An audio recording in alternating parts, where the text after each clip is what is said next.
The sharp crack of the gavel echoes through the tense courtroom. Mark, pale and sweating, sits in the gallery, his gaze fixed on the unfolding drama. At the defense table, a man in cuffs, a mirror image, sits with a nervous twitch. The man shares Mark's scar, a haunting reminder of their connection. Mark watches, transfixed, as his double pleads not guilty. The words hang in the air, heavy with denial and unspoken truths. The courtroom hums with anticipation. Hushed whispers and the rustle of papers fill the air. Mark clutches his file, his knuckles white, as his alibi weighs heavily in his trembling hands.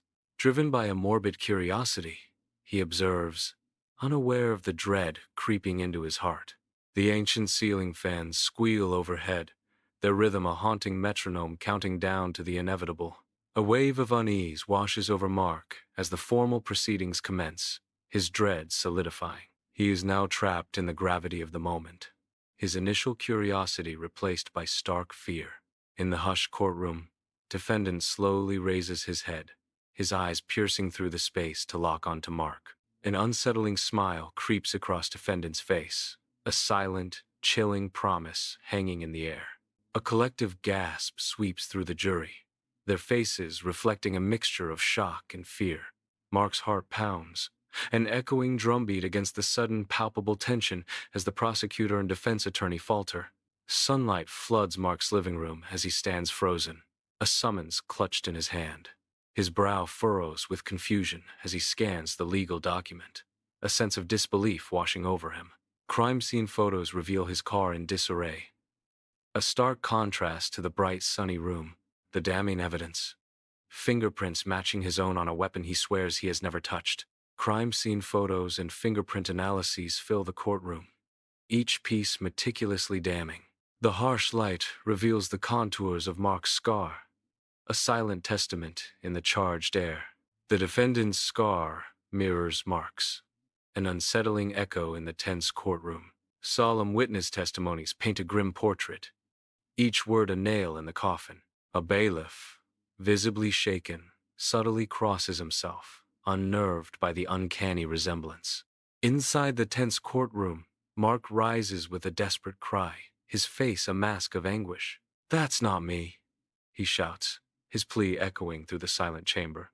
Unmoved, bailiffs swiftly seize him, their grip tight as they begin to drag him away.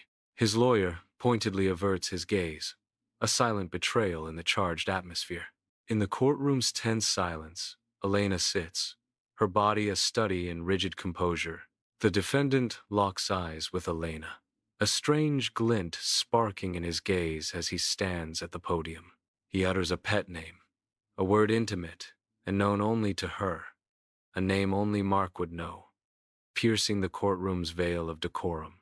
Elena visibly flinches, a tremor betraying her composure, yet she remains silent, uncorrecting. In the doorway, Mark watches, his hands trembling as a profound sense of betrayal and helplessness washes over him. In the tense courtroom, Mark sits in the gallery, his face a mask of denial. Each denial is mirrored verbatim by the defendant, creating a disturbing echo. Mark scratches his left hand, a subtle gesture that the defendant chillingly imitates at the table. The calculated performance sends a ripple of unease through the courtroom. In a stark hallway, Mark's intense presence corners his court-appointed lawyer. Mark's eyes blaze with desperate denial. "That's not me. You know me." The lawyer recoils, a mix of fear and revulsion in his eyes. The lawyer's voice trembles, filled with disgust. "You're sick. Stop." Mark advances, undeterred by the lawyer's fear, his expression a mask of desperate conviction. The lawyer's face reflects a deep-seated fear as he tries to avoid Mark. Mark's frantic struggle begins as he attempts to use his bank cards, each swipe met with the cold denial of card frozen. His desperation intensifies as he tries to access his phone records, only to find them wiped clean, his digital life erased. At home, his social media account flashes on the laptop, the profile hijacked, now bearing the chilling label Defendant. His final attempt to reclaim control is thwarted as he fails to access a secure account. the security questions answered by an unknown entity. Mark stands before the restroom mirror, his gaze lost in his own reflection. Beside him, the defendant's reflection looms, a silent, spectral presence. For a fleeting moment, their reflected images seem to merge, blurring the line between reality and illusion. A haunting question echoes in Mark's mind, a voiceover that cuts through the silence. Was I the imposter? The overlapping reflections hint at a fractured identity, a sense of self divided and uncertain. His inner voice continues, tinged with confusion and dawning horror. Had I split in two without knowing? In the packed courtroom, the word guilty echoes, sealing a fate. Mark exhales, a wave of relief washing over him as he thinks he's in the clear. It's him!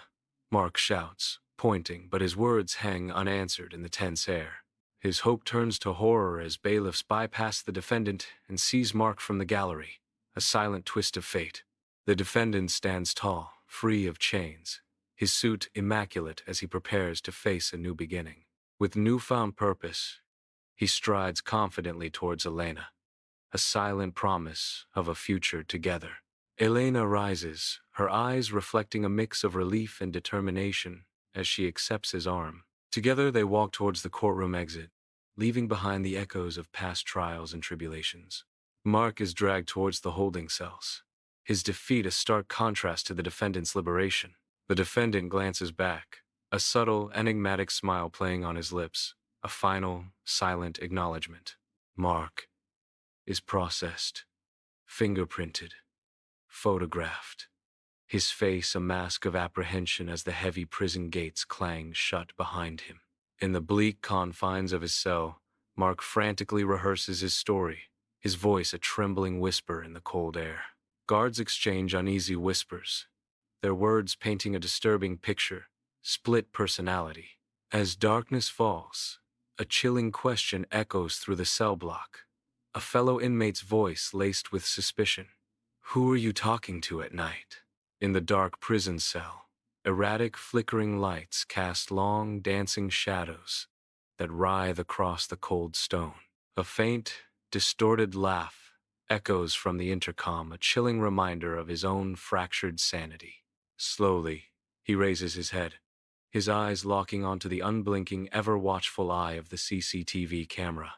On the monitor in the guard booth, the screen flickers to life, briefly showing Mark sitting at home with Elena. The guard shrugs. Then the screen dies, plunging the booth back into darkness. Inside the stark prison cell, Mark sits hunched on his bunk, a picture of despair and simmering rage. He feverishly etches names onto the wall with a stubby pencil, each stroke a desperate act of remembrance and defiance. His own name, Elena's, and the stark word, defendants, appear on the wall, a dark mantra of his broken life. As ink stains his fingers black, Mark's voice echoes with bitter resolve. The man who stole my life is still out there. Outside the school, Elena and Defendant enact a life not their own, seamlessly stepping into Mark's shoes. They wait among the other parents, their presence a calculated facade in the everyday scene. As the school doors open, children spill out, their laughter echoing in the air. Mark's child runs towards them, an innocent figure unknowingly caught in a web of deceit. The teacher waves, a friendly gesture acknowledging Mr. Reed, deepening the charade. Defendant smiles, a practiced expression of warmth, comfortable in his stolen identity as the deception unfolds. In the stark solitude of his prison cell, Mark sits on the edge of his bunk, a figure swallowed by the shadows. He whispers his name, the sound foreign and tentative, testing the boundaries of his own identity in this confined space. Mounted high in the corner, the cold, unblinking eye of the CCTV monitor watches over him, a constant reminder of his captivity. Static dances across the screen, a distorted veil obscuring the truth. The static resolves, morphing into a recognizable image. Defendant's face. A smirk plays on his lips, a silent, knowing taunt that echoes through the sterile confines of the cell. The sterile courtroom dissolves, replaced by a haunting memory. Mark's eyes meet the defendant's for the first time, an innocent encounter now tainted by chilling revelation. The memory replays, each glance now heavy with sinister undertones. A chilling understanding dawns, transforming a simple meeting into a pivotal, ominous moment. In a stark flashback, Mark is forcibly dragged from the courtroom, his face a mask of disbelief and betrayal.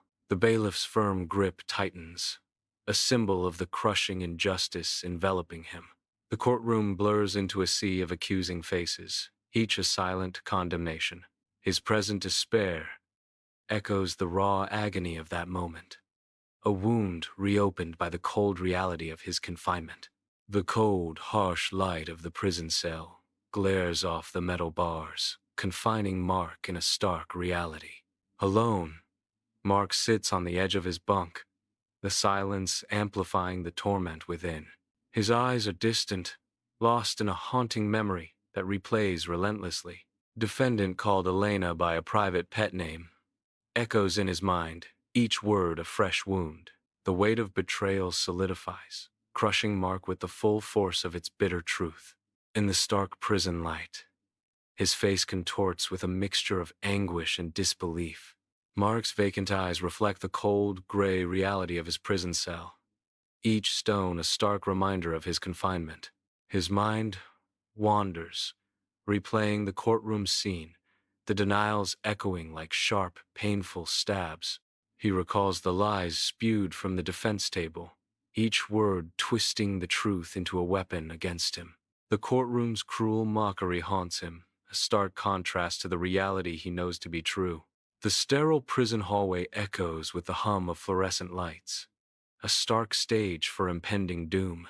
I stand, a figure silhouetted against the cold, unforgiving light, the air heavy with unspoken accusations.